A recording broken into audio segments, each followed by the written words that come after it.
From the world of politics to the world of business, this is Balance of Power.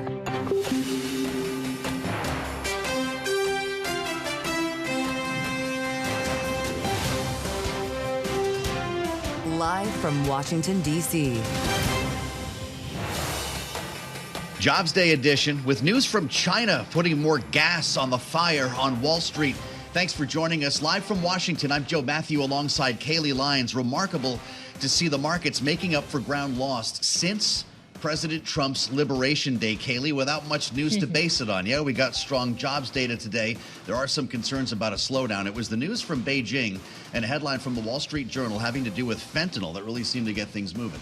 Yeah, essentially that Chinese authorities are trying to understand, or at least looking at, what exactly the U.S. would like to see in terms of changes to the chemical ingredients that China makes that go into fentanyl, maybe trying to address that 20% tariff related to fentanyl. Indeed. Of course, there's the other 125% tariff to contend with as well that is more structural trade issues. But the Chinese Commerce Ministry did say overnight that they're evaluating whether or not to begin talks with the U.S. And perhaps that evaluation is enough to juice risk appetite. We could be looking at the longest winning streak if we indeed close up today since going back to 2004 on the S&P 500. 20 years. Who would have thought we'd be having headlines like this today? But look, we'll let you know as we learn more. The fact of the matter is there's still great uncertainty when it comes to the tariff policy. This could, however, provide an off-ramp or maybe the beginning of talks with this White House, which is exactly what this market wants to see. Yeah, keeping in mind that it was earlier this week that President Trump referred to this market as still being Biden's stock market. Yeah. I wonder if that thinking still holds today in the face of a better than expected jobs report that our colleague Anna Wong at Bloomberg Economics actually predicted. She was on the upside here and was close to the ultimate figure. We'll check in with her as well as Kathryn Edwards. Plus, we have to talk to Mick Mulvaney. It's been a while. Has been a long time. Freedom Caucus founder, former acting White House chief of staff. We got to get into all things reconciliation with him, too. Trump whisperer before our conversation. From the other side of the aisle, Mikie Sherrill, Congresswoman from New Jersey who's running for governor, will join us later this hour as well. So we've got a lot ahead, but we begin, as always, with a check on these markets and this winning streak we are seeing. Charlie Pellet, day 9. Indeed, with the Dow, the S&P, NASDAQ all advancing. Lots of moving parts today. Yes, it is Jobs Friday, but also, as you guys mentioned, the big headline coming in the 11 o'clock hour New York time. China says it is assessing the possibility of trade talks with the U.S. Key because it's the first sign since President Trump hiked tariffs last month that negotiations could begin again between the two sides. The Dow, the S&P, NASDAQ up 86 right now, 56.90, up by 1.5%. The Dow up 592, up by just about 1.5%. NASDAQ is surging 302 points, up 1.7%. The Bloomberg Mag 7 index up now by 1.8%. 10-year 4.32% with the 2-year 3.83%. And gold down $13 the ounce, 32.25. That is a drop of 0.4%. West Texas Intermediate crude oil also retreating today, down 2.2%, 57.92 on WTI. Bitcoin higher by 0.9%, 97,332. Bottom line here, U.S. stocks on track for another winning week. Also, the 9th day of gains for the S&P 500 index.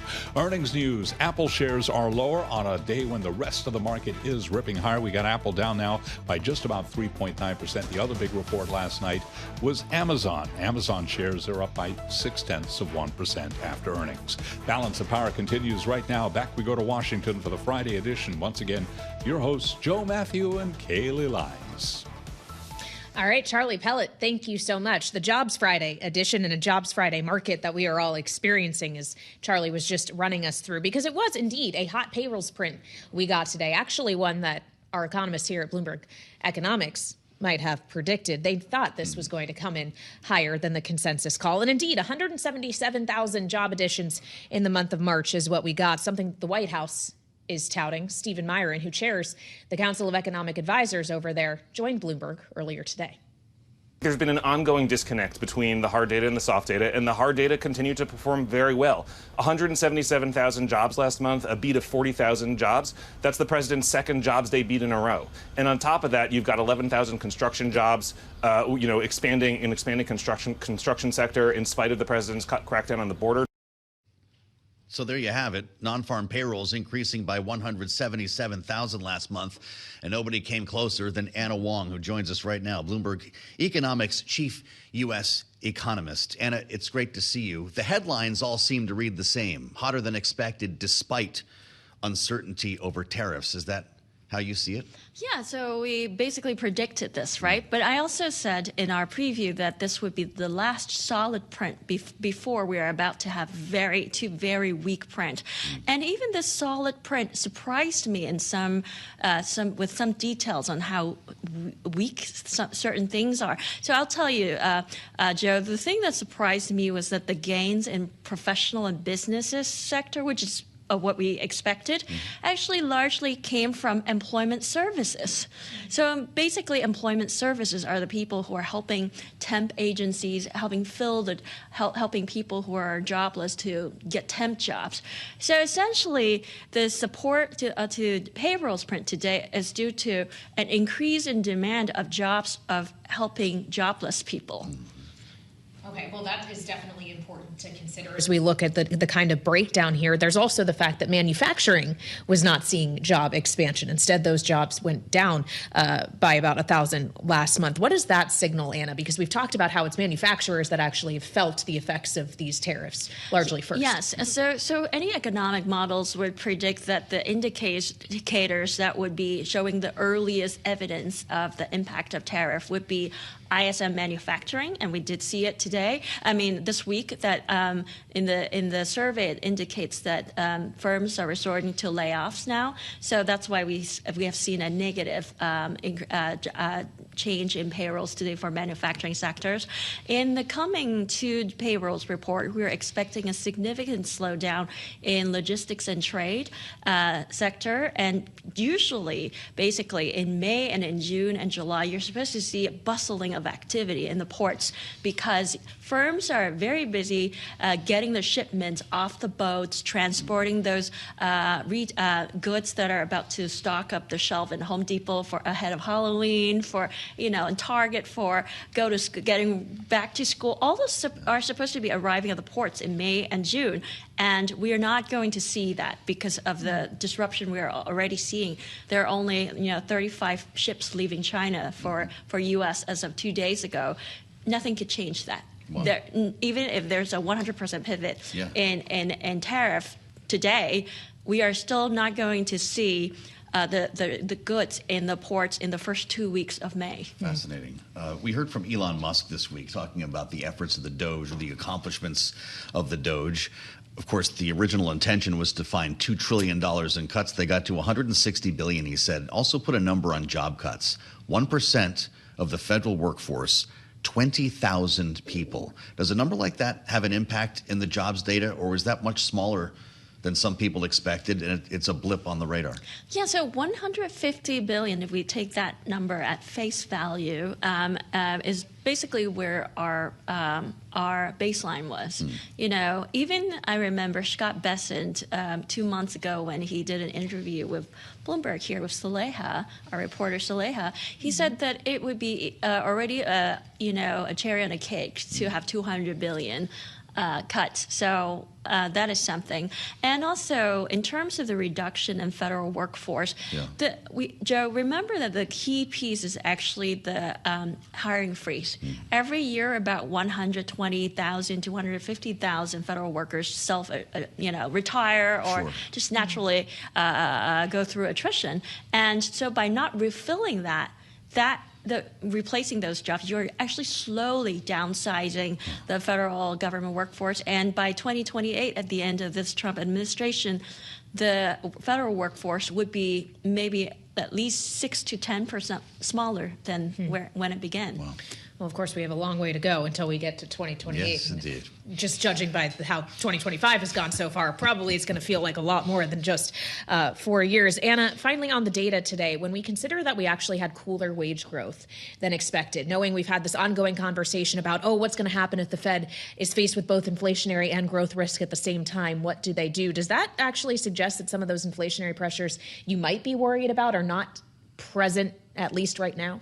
Yeah, so keep in mind that our team has been saying that the core PCE inflation would not be as high as what the consensus is saying and what the Fed is projecting, because precisely for that reason, Kailey, we think that the service sector, which is more important for the U.S. economy, it accounts for about 70% of CPI basket, that part of the economy is going to soften, and as a result, the disinflationary pressure from the services will offset some of the goods price inflation that we might be seeing. So on net, we just don't think that this the tariff shock will ultimately lead to a 3.5 to 4.0 core PCE inflation that internal Fed forecast might be showing. All right. Of course, we'll be hearing from the Fed on Wednesday. Wonder how that data will factor into the fact that they're very likely to not do anything with rates next week. Anna Wong of Bloomberg Economics joining us on this Jobs Day. Thank you so much. And we want to continue the conversation now as we turn to Kathryn Edwards, who's an economic policy consultant and a contributor to Bloomberg Opinion, here with us on Bloomberg TV and radio. Kathryn, welcome back. I wonder your reading of the jobs report today, knowing we've been talking to you for months now about concern you have around what could be a deterioration in the labor market. Doesn't look like we're seeing that much evidence of it yet. No, I would call this a muted, if not boring, jobs report. I mean, we're all looking through it with a fine-tooth comb, but there's really not that much there. And I think it's expected, given the timing of the bigger tariff announcements. You know, the data is collected just in the second week of the month, so it would have been pretty radical for the tariffs to have affected the labor market so quickly and so intangibly. The way that the mechanisms of a tariff affecting the labor market, are pretty well understood, but they don't happen as fast as a week and a half from an announcement.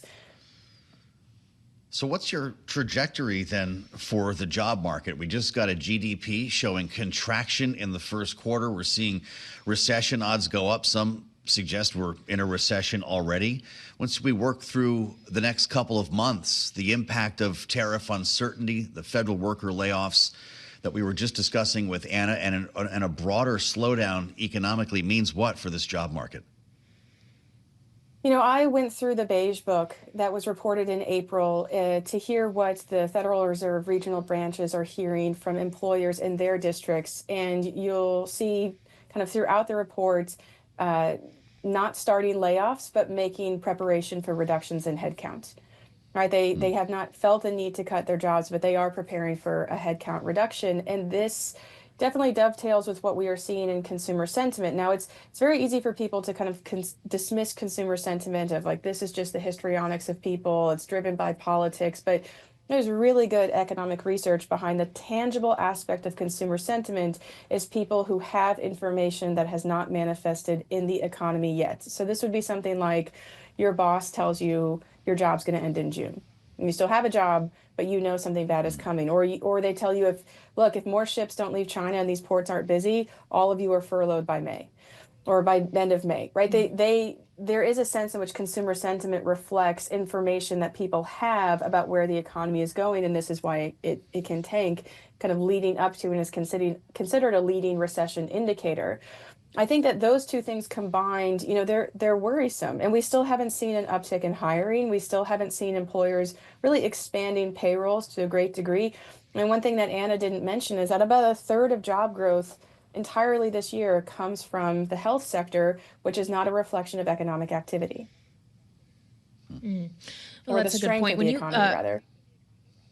Sure. When you were referring to the idea that ships aren't necessarily going to be coming in from China, we heard from President Trump when he was at the meeting of his cabinet earlier this week talking about dolls, that maybe children will only have 2 dolls instead of 30.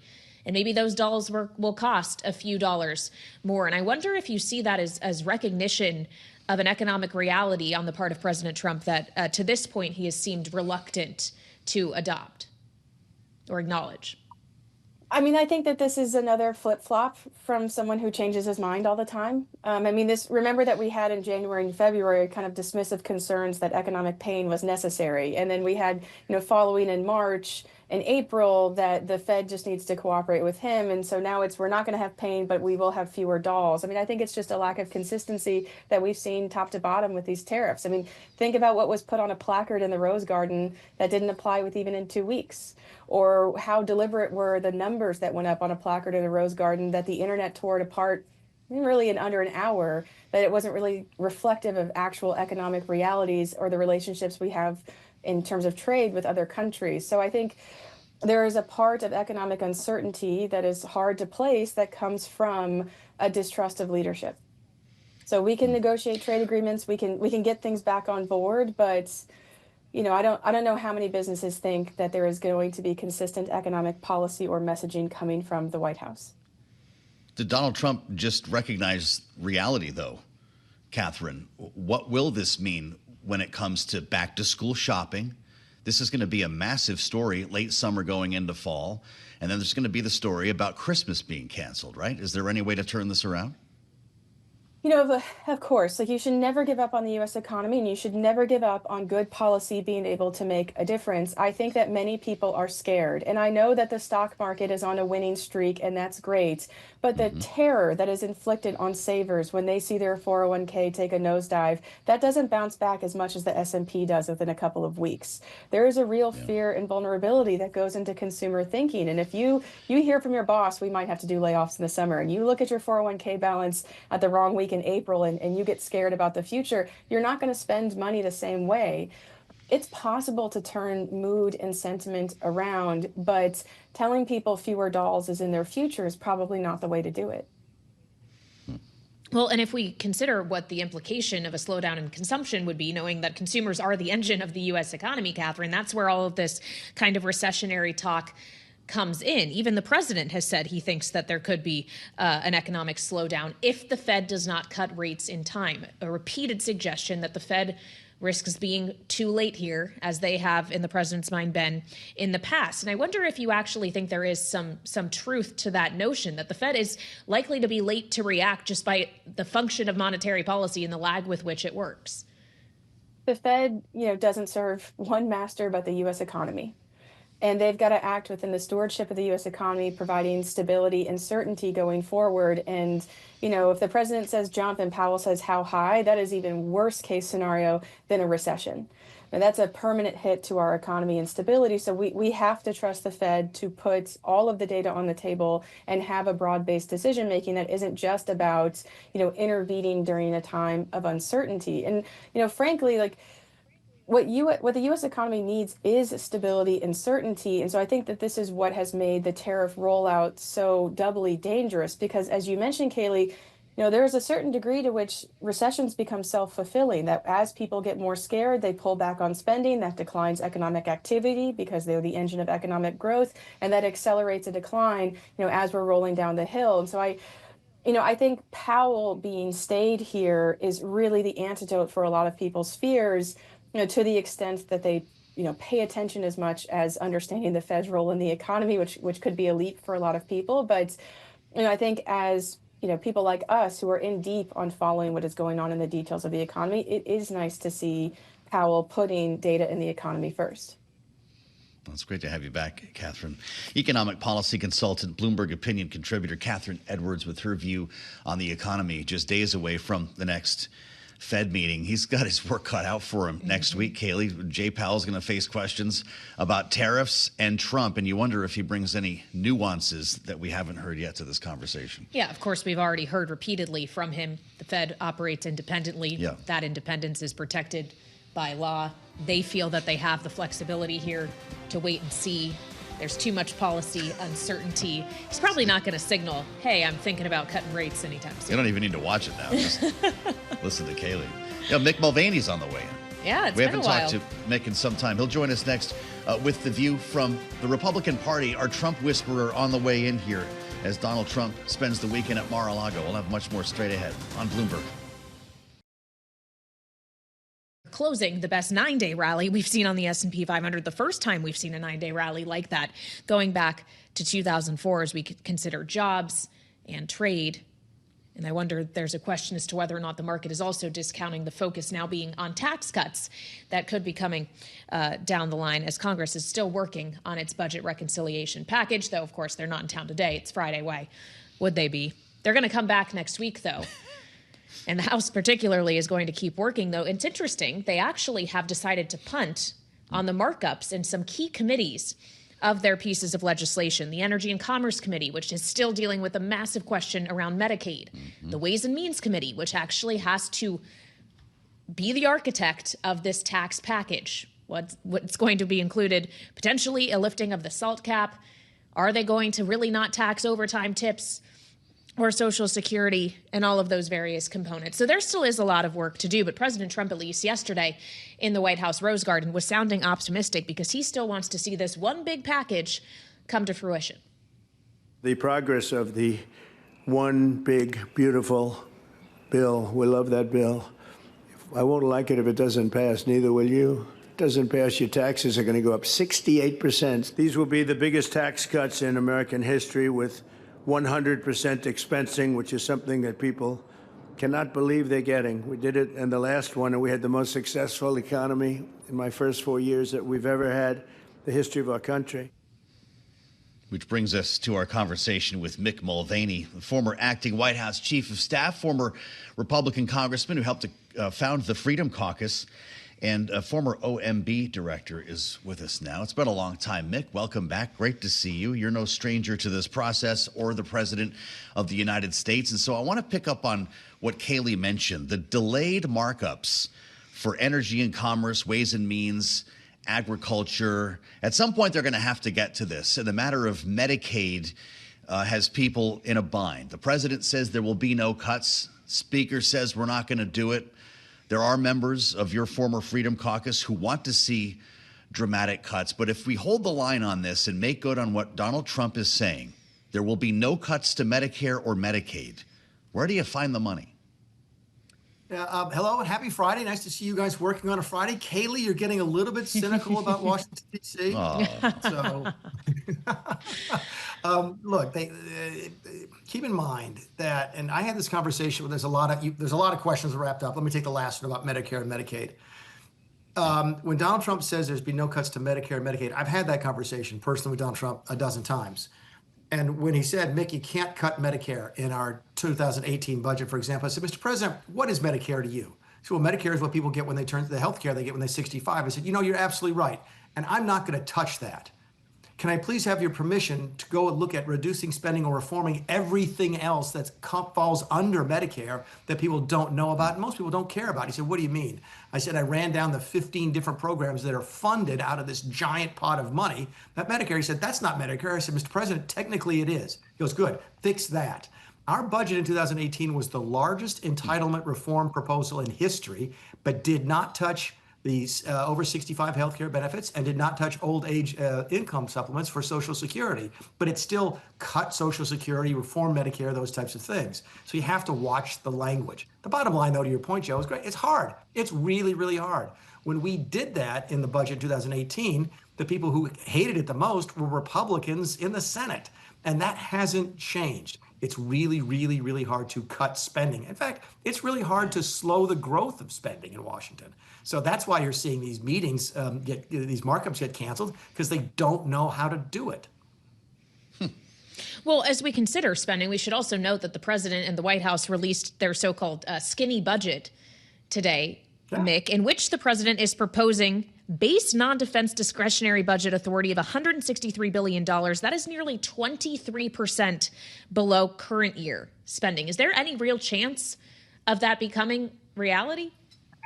No, not really. In fact, behind me, someplace over there on the wall, is the Wall Street Journal cover story when we did the exact same thing in 2018. I think it was the same, almost. I called Russ today and I was giving him the thumbs up because I think that's the same percentage reduction in non-defense discretionary spending that we had, that he and I did it together in 2018. No, it doesn't have a chance. It has more of a chance now than it did in 2018 because Donald Trump has more control over his own party.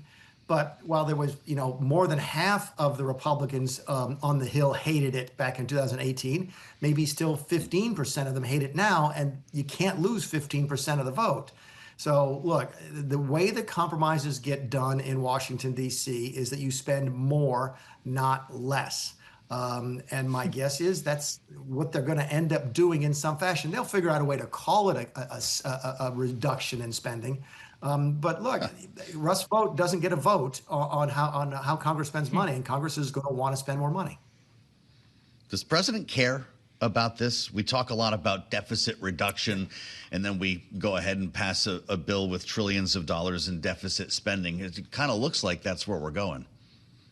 I think he cares, but he cares more about getting the tax bill extended. And I think right now, Right. if he came to him and said, look, Mr. President, we have to cut spending in order to get the tax bill passed, he would say, I am now the biggest fan of cutting spending. If you came to him and said, Mr. President, we're going to have to raise taxes on the super wealthy in order to pass your tax bill, he's going to be the biggest fan of raising taxes on the super wealthy. He wants the bill passed. But here's the part, and you guys mentioned this in the run-up, and I don't think this is getting nearly enough attention. The bill is not a tax cut.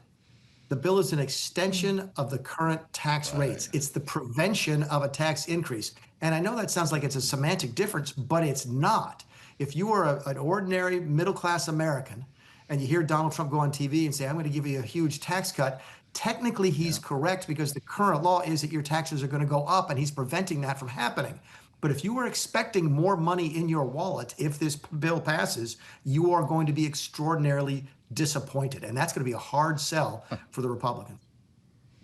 Well, and is it an even harder sell because it is not just being pitched as a tax cut, but something that's going to offset potentially the detrimental impact of the tariff policy? They say this is a 1-2 punch. You got to wait for the tax portion as you consider what this is going to do overall economically. But Mick, you're suggesting that there's not going to be that much juice in this. Yeah, well, there's going to be a little juice because a couple of things have already phased out. I think the 100% expensing that we did in the 2017 Act has slowly wound down, and resetting that to 100% is going to help. It certainly help on business investment and so forth, and ultimately help with economic growth.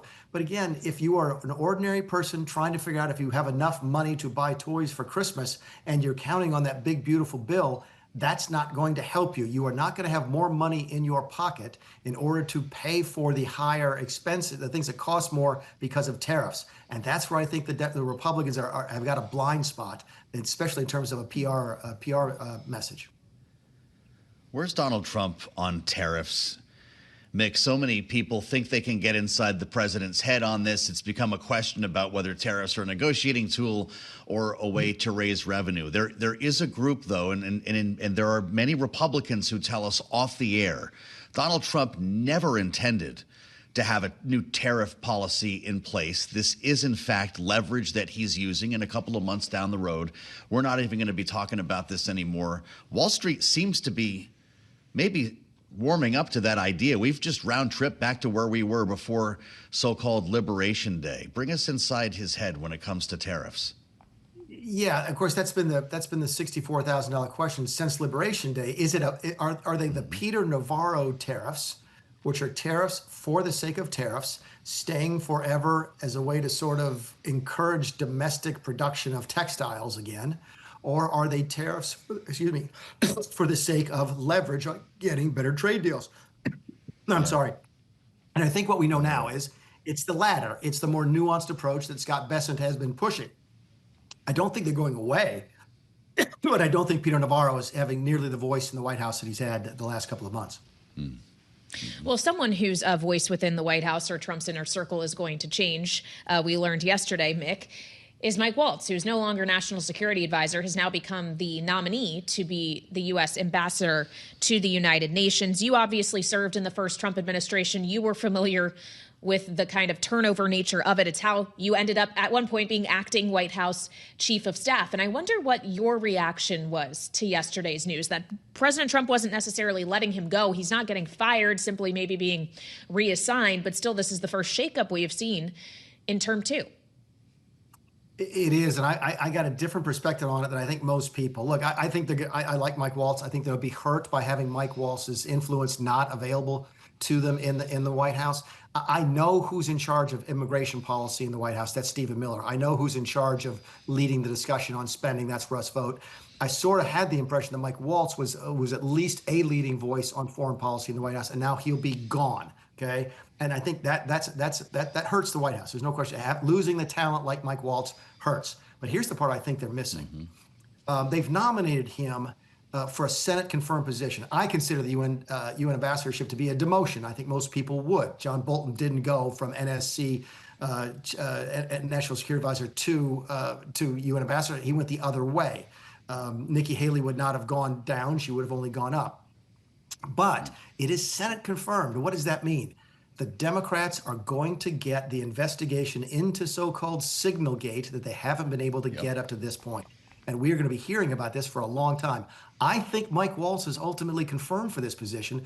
I just wonder if we don't go through an entire summertime of drip, drip, drip of leaks about Signalgate that somehow get collateral damage, most specifically Hegseth at Defense. It seems like we are. We talked to Senator Chris Coons about this last evening, and they're already preparing for those hearings. Mick, we're out of time. I've only got 30 seconds left. Can he still be confirmed? Will he clear committee? Oh, yeah. Yeah, no, he's qualified. He'll clear committee. It was a mistake. There's no question. It was a stupid mistake. It was a mistake that rightly cost him his job, but the man is eminently qualified for the position. I think he'll be confirmed.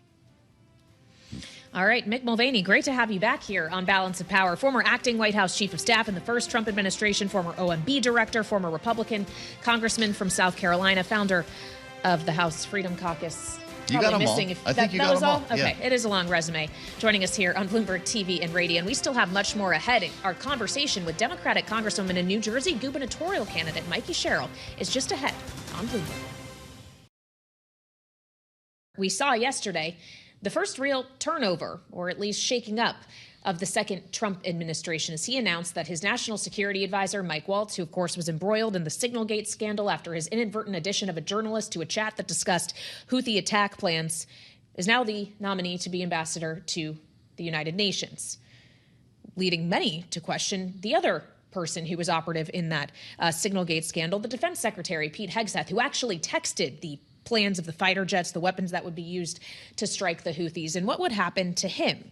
And it's something we had a chance to ask Mikie Sherrill about earlier. She's a Democratic congresswoman from New Jersey, also gubernatorial candidate in New Jersey, and happens to be a former Navy helicopter pilot and sit on the Armed Services Committee. And this is what she said when we asked about the defense secretary. Pete Hegseth needs to be fired. He is somebody that has obviously given classified information out over Signal, which is not a classified platform. And almost inexplicably, he wasn't just on that text chain we're all aware of with Mike Waltz. He was also on a separate text chain with his wife and his brother, among other people. So this is an infraction that would get a junior petty officer court-martialed. Certainly the Secretary of Defense needs to be fired for this.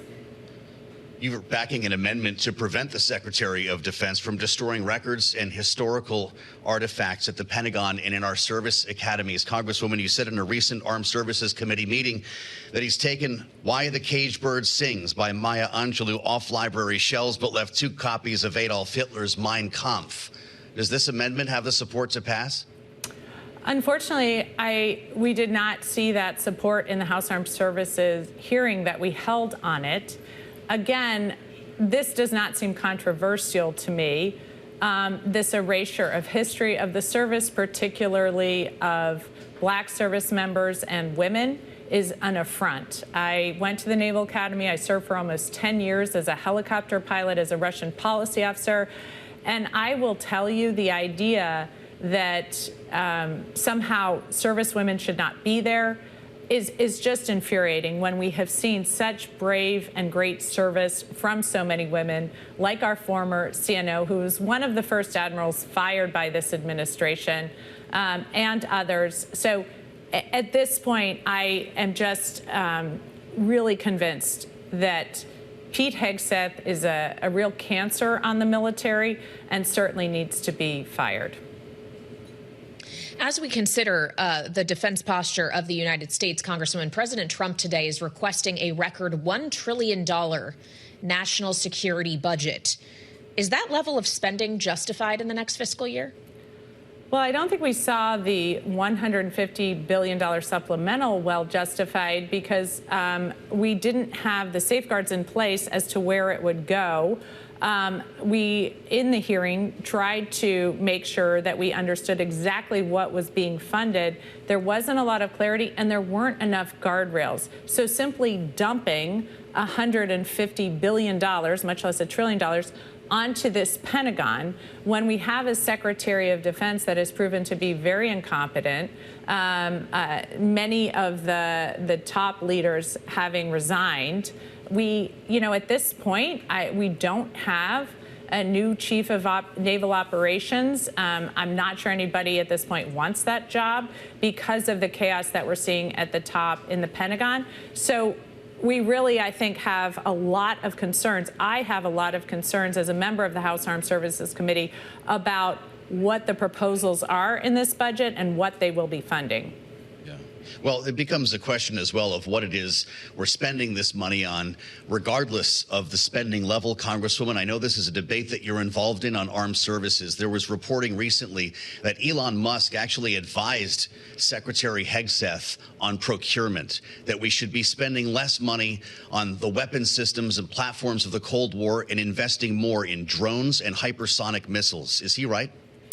I think that there's some truth in there. I think what we saw, especially as we watched Ukraine, we saw how important some of these drones and new technologies are. I think the procurement process at the Pentagon is something that I've been very concerned about for years, and I think we can do a lot better. My concern, though, with somebody like Elon Musk advising this is the debacle that he's created with the DOGE process, which has not been thoughtful at all, which has actually fired a lot of people that are critical to the running of our country, people like air traffic controllers or people at the FDA or the NIH. So I would be very concerned about having Elon Musk run this process. And that's why at the hearing we just had in Armed Services, we wanted to understand what DOGE was doing in the military. We've got no clarity on that, which is just once again related to my concerns about what's going on in the Pentagon, especially under Secretary Hegseth. Congresswoman, I'd like to ask you as well about the budget reconciliation process that is well underway on Capitol Hill, though it is kind of one party only. Democrats don't really seem to be playing a role here. But I wonder, when you consider your constituents at home in New Jersey, if you still think they might actually be net beneficiaries of this ultimate tax package, if it is to include a lifting of the SALT cap. I think overall they will probably lose out, because what we're seeing is a $6 trillion addition to the deficit, higher than anything we saw under the Inflation Reduction Act or the Bipartisan Infrastructure Law and the CARES Act combined. And in fact, this huge increase of the deficit, while at the same time not funding some of the really basic priorities of our state. 1 in 3 children use Medicaid as their insurance. Many of our nursing homes use Medicaid to care for people at the end of their life. Many families are relying on that nursing home care for their loved ones. So we also see these hits to the Department of Education and the Title I funding, a lot of funding that goes to the disabled community. I hear from that community quite often about what the future holds for them. And then at the same time, beyond just what we're seeing in reconciliation, we're seeing these huge hits to the economy of New Jersey that are ongoing because of the tariff regime and the chaos coming out of Washington. So I'm hearing from everyone from a coffee shop in my town saying costs are going to go up, to a builder in my area who's saying I've stopped all my projects because HVAC systems are going up 30 to 40%. And then, as concerning, we're seeing the world community is becoming really infuriated by the destabilization of the world economy by the United States. So we're hearing Canadian tourists are not going to come down the shore this summer, which is going to be a huge hit to our economy. We're also hearing from, manufacturers that I was talking to one manufacturer saying, look, I had these orders from Germany. They just called me to cancel the orders to say they're not buying American anymore. So I'm not just concerned about the short-term consequences here, but some of the long-term consequences that we're seeing on the ground in New Jersey. Well, we've spent the better part of this conversation talking about the changing political realities here in Washington. And of course, there are national implications. If you become the next governor of New Jersey, to what extent will you be able to balance what's coming from Washington in the state of New Jersey? Or is this Donald Trump's world? No, this is why I'm running for governor, because I think we can take a very different path forward in New Jersey. We have so much opportunity in this state. I think building houses so we can drive down housing costs, making sure we're planning for utilities, because I firmly believe that the state that can drive down utility costs and produce the power of the future while driving down carbon emissions is the state that is going to own the innovation of the future.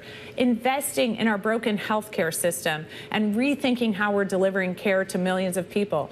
I think there is such an incredible amount of opportunity here to show a different and distinct path away from what we see coming out of Washington. What we see is the attacks on the economy and the attacks on opportunity, the attacks on just rights and freedom coming from Washington, D.C., standing in the breach as New Jersey with a different path forward, which I think is going to be really compelling. Fascinating conversation with the Congresswoman, also a gubernatorial candidate, as you just heard, joining us here on Balance of Power, Mikie Sherrill, representing New Jersey's 11th District. I'm Joe Mathieu alongside Kailey Leinz in Washington with one of the major stories that we have not touched yet, Kailey, that brings us back to Donald Trump versus Harvard University, as he took to Truth Social earlier today to make it clear that he would revoke Harvard's tax-exempt status. This is something he's danced around for weeks, writing, "We are going to be taking away Harvard's tax-exempt status. It's what they deserve!" Exclamation point. And joining us with more on this is our Boston bureau chief at Bloomberg, Brooke Sutherland. Brooke, it's great to have you with us. Does President Trump have the authority to do this on his own? He does not. And there, is federal law that prevents the president from directing the IRS to take specific tax actions against, an individual or an organization. And so it's not clear at this point if what the president was referring to is some sort of directive that might come from the IRS, or if this is just what he would like to see happen. But even in the event that the IRS were to go down this path, this is not something that can just be done quickly with the swipe of a pen. This is a prolonged process that would require sort of an audit of Harvard and its activities. And then, this is likely the kind of thing that the university would most likely challenge in court, and that would play out over the course of several years. Mm-hmm. So understanding that there are several things that would likely need to happen here before this actually would come to fruition, if it indeed if the administration is able to prove justification for this, Brooke, what would the consequence be for Harvard and its finances? It would be very serious. I mean, Harvard is the oldest and the richest university in the U.S. And so compared to other colleges, it has a lot more financial firepower, but it benefits greatly from that tax-exempt status. It helps Harvard avoid paying property taxes. It has significant real estate, not just in Cambridge, where it's based, but also in Boston. And it also allows the university to issue bonds without paying interest on those. And those are material benefits for the university. And it would also, if the IRS were to go down this path, that would have serious ramifications for the Massachusetts economy writ large, which is highly dependent on institutions like Harvard and the top tier medical schools and other research institutions that are already feeling the pressure of the Trump administration's funding cuts, specifically as it relates to NIH. Senator Elizabeth Warren spoke to Bloomberg News about this last month, called it flatly illegal for the president to direct the IRS to investigate or change the status for a taxpayer. So this goes to court? Yes. At this point, we still don't know, I guess, if there is something to fight about in court. But I would presume that if the IRS did go down this path, that it would most definitely be something that Harvard would challenge. And we have already seen Harvard suing several U.S. agencies and government officials over that decision to freeze billions of dollars in funding that was supporting research on things like ALS and tuberculosis. And other projects spread out across its various schools. And so, this is an escalating feud between Harvard and the Trump administration that really was kicked off by demands by the Trump administration to assert more control over the way in which Harvard really runs itself. And the university pushed back against that and said that went far beyond the stated purpose of really trying to curb anti-Semitism on campus and represented a threat to its independence. And so you have seen a number of Democratic leaders, Elizabeth Warren being one of them, but also Governor Maura Healey in Massachusetts and the state's congressmen as well, many of whom, I will note, went to Harvard or taught there, really rallying around the school's cause as it pushes back on the Trump administration. All right, Brooke Sutherland, our Boston bureau chief at Bloomberg. Thank you so much for joining us on this important story. We appreciate your time. And of course, there's a few important stories floating around on this Friday that we have been discussing here on Balance of Power. One being, of course, the hot jobs report we got today, 177,000 on payrolls. That in part is what was fueling the equity rally already today. Maybe fuel added to that after the reporting, Joe, in the Wall Street Journal, that China is looking at fentanyl and what it may be able to do in that regard as it considers a pathway toward trade talks with the United States. It brought us to new highs for the day. Just the idea of an off-ramp seems to be enough to get investors' attention here, although pretty remarkable to see the markets returning to where we were before Donald Trump's Liberation Day. This has been quite a stretch of rallies. Yeah, could be the longest stretch of rallies since 2004, and they'll have more on that on Bloomberg Business Week Daily straight ahead on Bloomberg. Make sure to subscribe to the Balance of Power podcast. Got a lot to catch up on, as Kailey mentioned. Find us at Apple, Spotify, and wherever else you get your podcasts. You can listen anytime at our website, Bloomberg.com.